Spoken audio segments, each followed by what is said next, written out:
Selanjutnya yaitu kita akan membahas interpolasi. Interpolasi digunakan untuk mengestimasi suatu nilai di antara beberapa titik data yang telah diketahui. Nah, interpolasi dibagi menjadi 3. Yang pertama yaitu linier, yang kedua kuadrat atau polinomial, dan yang ketiga Lagrange. Nah, dalam interpolasi linier kita bisa lihat grafiknya. Nah, di situ diketahui nilai fungsi di titik x0 dan x1 yaitu fx0 dan fx1. Dengan metode interpolasi linier akan dicari nilai fungsi f1x di titik x. Indeks 1 menunjukkan bahwa interpolasi dilakukan dengan interpolasi linier order 1.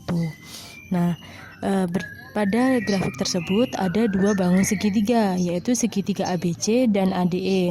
Kedua segitiga tersebut adalah sebangun, sehingga didapatkan BC per AD sama dengan DE per AD. Nah, itu kita bisa langsung masukkan rumusnya, yaitu f1x min fx0 per x min x0 sama dengan fx1 min fx0 per x1 min x0.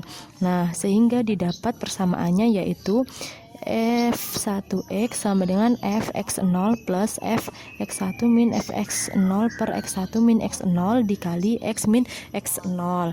Nah, persamaan itu merupakan persamaan interpolasi linear order 1. Nah, kita bisa lihat contoh soalnya.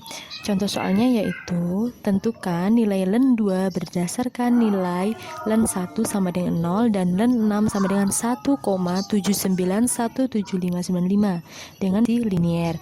Nah, di situ kita bisa mengetahui x0-nya sama dengan 1 dengan fungsi x0 sama dengan 0. X1-nya sama dengan 6 dengan fungsi fx1 sama dengan 1,791755 dan x2-nya sama dengan x sama dengan 2.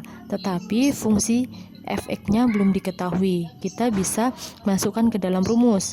F1 dikali x sama dengan 2 sama dengan 0 plus 1,791755 per 6 dikurang 1 dikali 2 dikurang 1, maka hasilnya yaitu 0,35835.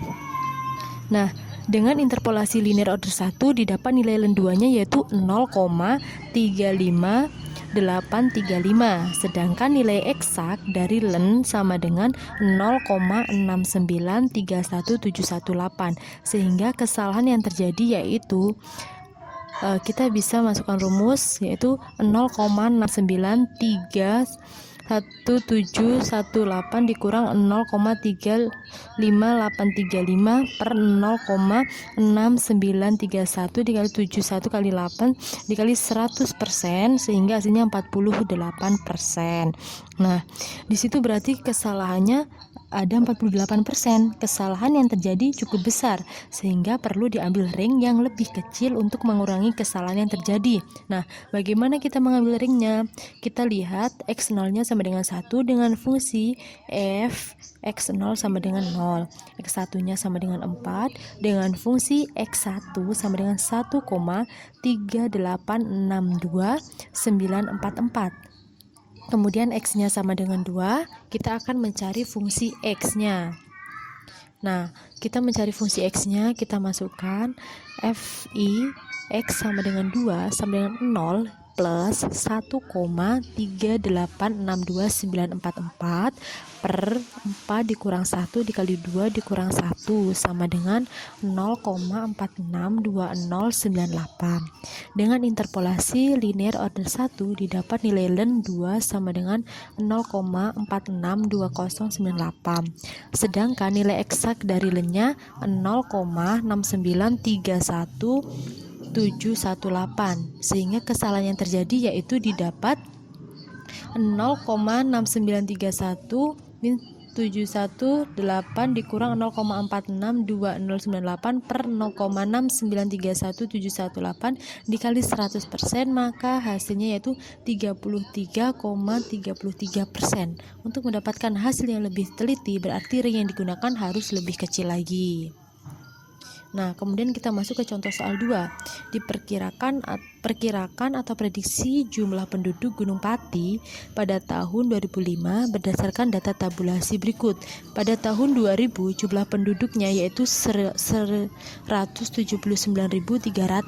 Kemudian pada tahun 2010 jumlah penduduknya 203.200. Nah, kita bisa selesaikan, diketahui X0-nya sama dengan 2000 dan X1-nya sama dengan 2010. Y0-nya sama dengan 179.300 dan Y1-nya sama dengan 203.200. Yang ditanya yaitu prediksi jumlah penduduk Gunung Pati pada tahun 2005. Nah, kita menggunakan rumus yaitu F1X sama dengan Y0 plus Y1 min Y0 dikali X min X0 per X1 min X0. Nah, kita misalkan X sama dengan 2005. Kita masukkan ke dalam rumus.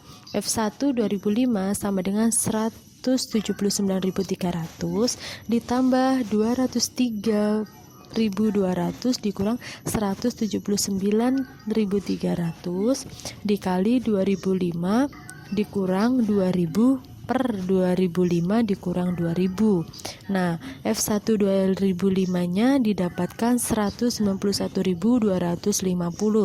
Jadi dapat diperkirakan jumlah penduduk Gunung Pati pada tahun 2005 adalah 191.250 orang.